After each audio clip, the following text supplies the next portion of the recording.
तो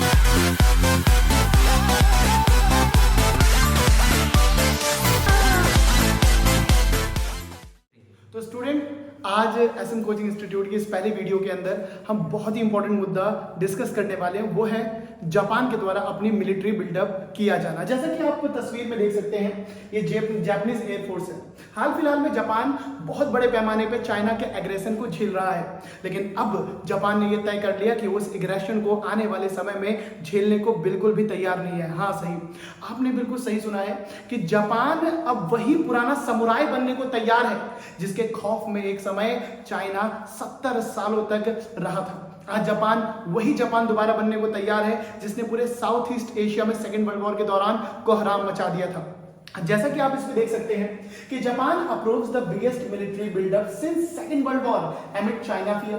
तो चाइना के डर को देखते हुए जापान ने यह तय कर लिया कि अब वो ऐसा मिलिट्री बजट तैयार करेगा, ऐसा मिलिट्री माइंडसेट तैयार करेगा और दोबारा से अपने नौजवानों को इस तरीके से तैयार करेगा कि आने वाले समय में वो चीन के उद्घोष और चीन के डर और चीन के खौफ को साउथ चाइना सी के साथ ईस्ट चाइना सी के अंदर, पैसिफिक ओशन के अंदर मुंह तोड़ जवाब दे सके।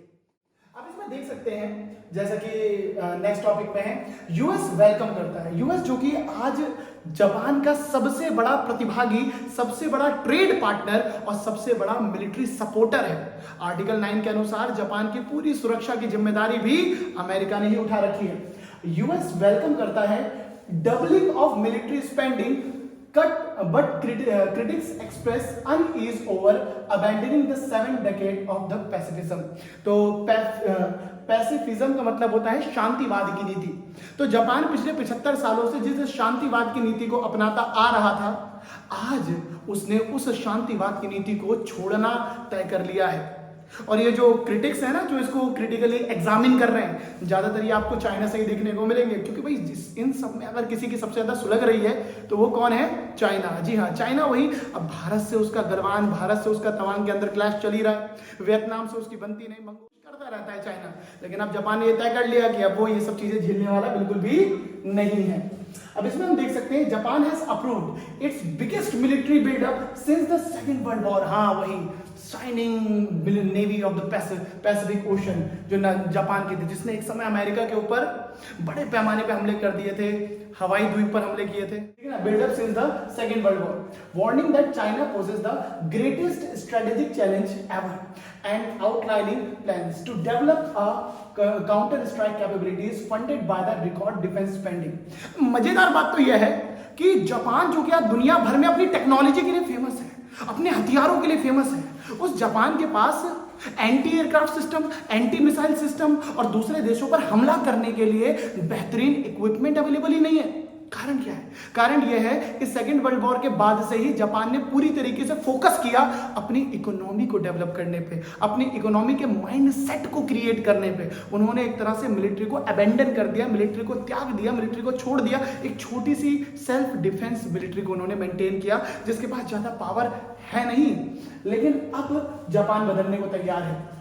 टॉमाहुक जो कि अमेरिका की एक बहुत फेमस मिसाइल सिस्टम है, वो भी जापान एक्वायर करने के लिए पूरी तरीके से तैयार है।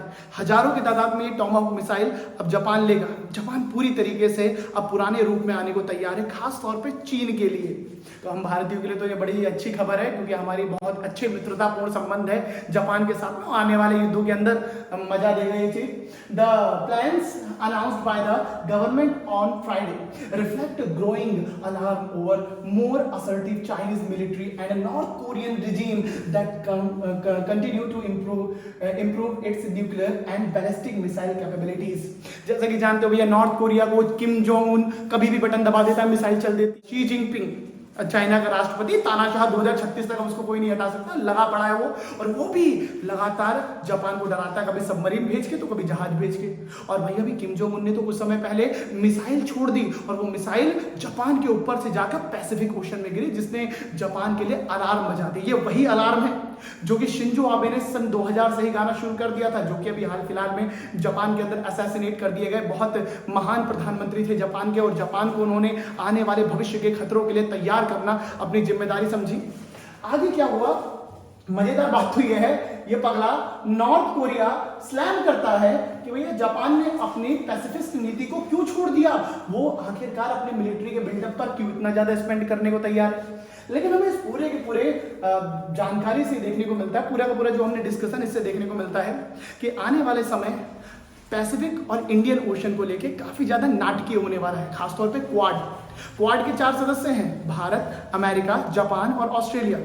और अगर क्वाड का एक देश अपने आप को मजबूत करने का सोच चुका है तो आखिरकार ये हम सब के लिए फायदेमंद होने वाला है और ये ओवरऑल तरीके से इस पूरे एरिया में सिक्योरिटी, पीस और डेलिबरेशन को मेंटेन करेगा। यानी हम सभी इससे कहीं ना कहीं फायदा उठाने वाले हैं और चीन के ऊपर वो लगाम लगाई जा सकेगी आने वाले समय में, जो कि अभी तक लगा पाने में कोई भी देश कामयाब नहीं हुआ।